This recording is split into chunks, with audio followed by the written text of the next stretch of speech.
a lot of folks don't understand the 13th, 14th, and 15th Amendment. You kind of have to look at them as a grouping, because those amendments were basically coming out of the Civil War, and it was meant to, as part of freeing the slaves, making them citizens. And of course, the 14th Amendment is very important because there's a key word in the 14th Amendment. Let me read that to you because I don't want to get it wrong.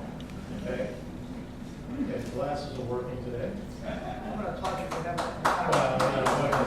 Okay, here you go. All persons born or naturalized in the United States, this was talking about the slaves, and subject to the jurisdiction thereof. Subject to the jurisdiction thereof. If you come here illegally, you have not made yourself subject to the jurisdiction thereof.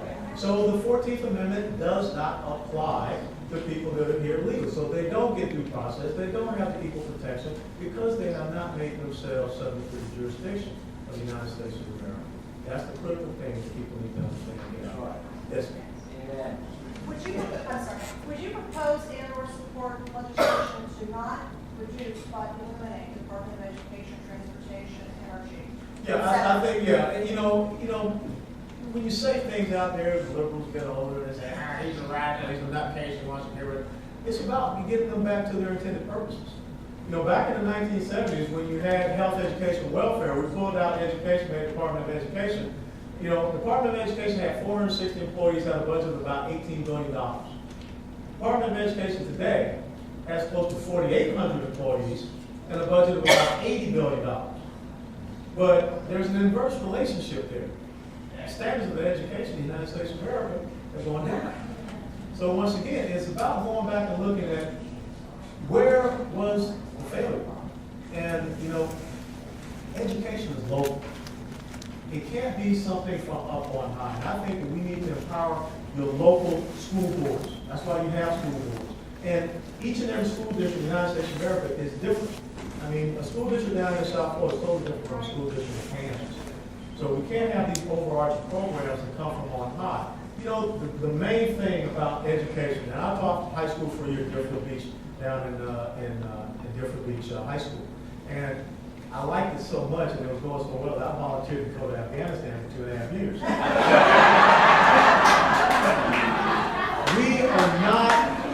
we are not training the next level of critical thinking in the United States of America. We're creating robots. All we're doing is we're teaching kids how to take a test. And if the kids don't pass the test, then at 16 they drop out, they become a burden on the taxpayer, on society. So we have got to get programs, marrying up the private sector to go in and start teaching those skills so that when they come out, a certain group will go on to college. But a certain group needs to have a marketable skill that they can go in and be a productive member of the local economy. That's what we have to get back to with education. Yes, ma'am. First of all, are you going to be having a dialogue with Ron Klein? Well, not if he can help it. Because I would like to be there. Well, I mean, that would probably be like a rock concert ticket. We're hoping that in October, he's pushed off some things, but we're hoping in October we can get a couple. Back in 2008, we ran against Congressman Klein. I've been in Afghanistan for 2.5 years. We came within 5 points of beating. I had 45.3%. Only had 583,000. He had a little over 3 million. Well, the tide has turned. We have about 4.4 million that we've raised.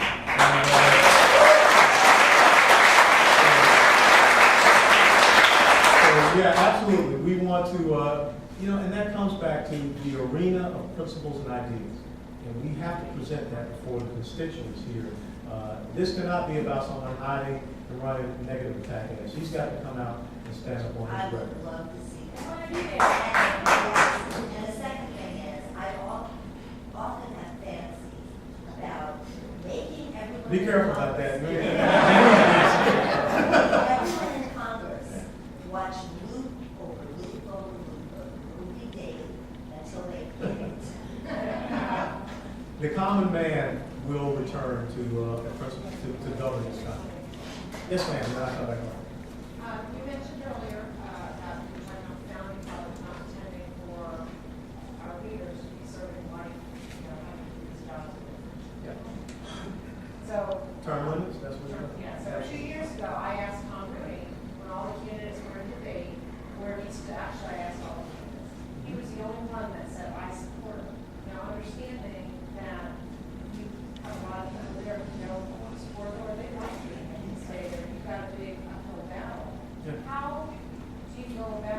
making that change, because that is. You guys got to do it. See, you guys got to do it. Let me give you a great example. In 2008, Congress had an approval rating about 21 to 20%. Well, what was the re-election rate for incumbents? 93%. It's Pavlovian. If you continue to reward bad behavior, you get more what? Okay, so I mean, first of all, you've got to say to them that we want a new crop of folks to go up there and think differently. Now, I do support term limits. Now, a lot of people will tell you, when you look at the Constitution, you got term limits built in. You know, every 2 years for the House of Representatives, every 6 years for a senator, 4 years for the president. Of course, you can't do it in the Supreme Court. But the thing is, we have such a unengaged electorate now in the United States of America. We don't really care. So you need to have a fail-safe system. That's why I believe that you have to have a permanent House Yates, an impeached federal judge. He goes and runs for Congress, and he's still up there, 16 years. And I guarantee you, in Congressional District 23, he'll show up about the 2nd or so of October. He'll tell everybody, vote for me again. He'll go right back up there.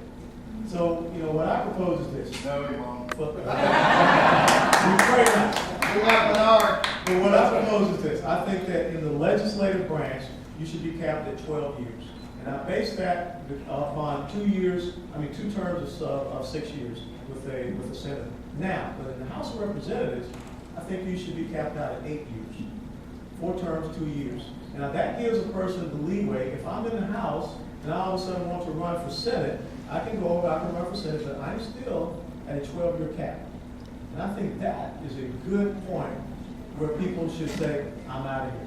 And a lot of folks will say, well, you don't get a chance to build up any seniority. People, don't. But you know what? Let me tell you something about the oldest organization in the United States of America, the United States Army, 235 years.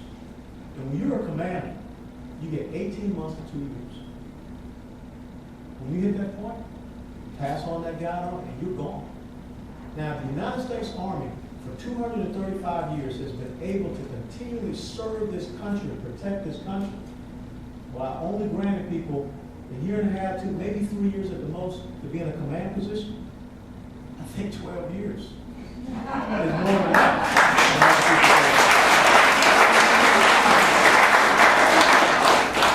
Do you believe healing or reform? Okay. Out there? Great question, because those are two very different things, and I'll tell you why. Based upon what happens on the 2nd of November, everyone understands you got to have 40 seats to turn over the House of Representatives. Get the gavel out of Nancy Pelosi's hand.